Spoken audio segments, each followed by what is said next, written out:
প্রশাসনিক ভবনের পিছন পাশটায় এমন একটি মাঠ রয়েছে। মাঠটি অসাধারণ সুন্দর, আর মাঠের সাথে এমন গাছ ঘেরা, সকলে এখানে বসে আড্ডা মারে।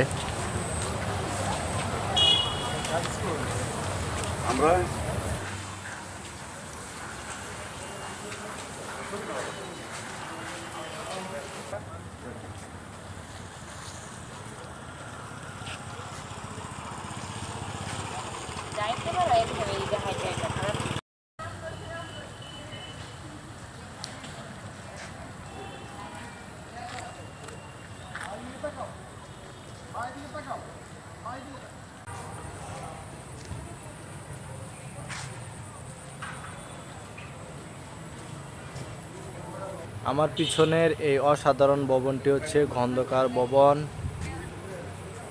এটার ভিউটা দেখেন।